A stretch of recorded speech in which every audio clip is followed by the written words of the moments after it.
Hi guys, let's solve this question. We have a ball is thrown vertically upwards at 20 meters per second. How high does it go? Now we have to just bring out the parameters in this question. They say that a ball is thrown vertically upward, meaning that we have to consider as in a horizontal surface, and the ball is thrown vertically upwards. Does that make sense? The ball is thrown up. A ball that is thrown up will for a time attain what we call the maximum height, which is here. Does that make sense? Now, from the maximum height, the ball will still fall down. You understand what I'm saying? So, at what, as in velocity, at the velocity of 20 meters per second, then they're asking us how high does it go? So, we are looking at the height, the maximum height it what attain.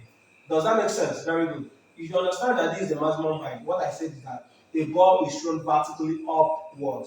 For a ball to be thrown vertically upwards, at the time it will attain the maximum height and start falling down. Is that clear? But we are only as in considering this what phase of the motion. They never ask us to consider this part. Is that clear? Very good. Now I want you to know something that this question is actually from motion under gravity. Motion under gravity because anything that is now on air, are you there, is either what going against gravity or going in line with gravity. Now gravitational force acts downward. Does that make sense? Now what it means that if I throw an object up, since gravitational force is acting down, an object going up is going against gravity. Is that clear? But since gravitational force acting down, therefore an object going down is going in line with with that gravitational force. Is that clear? That's acceleration due to gravity. Now, in class, what am I trying to say?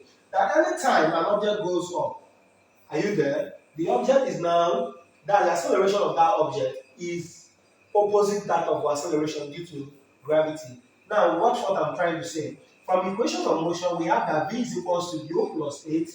Is that clear? And from equations of motion, we have that v squared. Okay, the second one, we have that s is equals to u t plus half at squared. Is that clear? Then we now have another one, the third equation of motion. V squared is equals to u squared plus 2as. Now, anytime you are trying to consider motion under gravity, anywhere you see a should be written as g. That's acceleration. You now take it as that's acceleration due to gravity. That's the same thing in this one. Now, anytime you see x, the s now, which is distance in normal motion, is seen as the height that we are talking about. Does that make sense? So, class, we now have the formula in motion under gravity. Now, let's change it. We have to go v is equals to u. Now, instead of a, we now say gt. Does that make sense? But this plus now, it will not be only plus, it will be plus or minus. Now we now go over here s, we now have h because anywhere we see s, we should put h. H is equals to u, does that, sorry, yes, u t, does that make sense? Plus or minus half g t squared. I hope you understand what I'm saying. Then if we now go over to this kingdom, what I have is that v squared is equal to u squared plus or minus 2gh. Is that clear? So these are the formula we make use of in motion under gravity, and they are gotten from the normal equations of motion we already as in know. Very good. Now, class, are you there? The question is now, what formula are we going to use? Which of the formulas are we going to use to solve this question?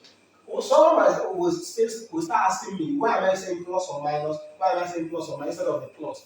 Class, anytime an object goes up, are you there?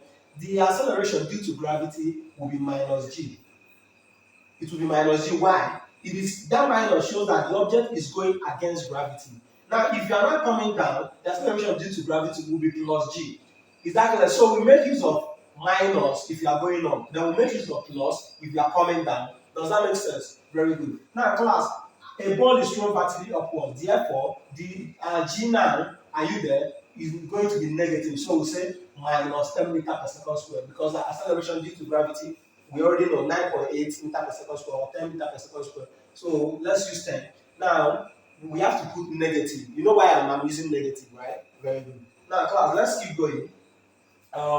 We now have how high does it go? So look at the parameters I'm having. Which of these of this formula are we as will work best? Which do you think will work best? Is it this one or this one or this one? Now watch out. In the question we don't have anything like time, so this one will not work.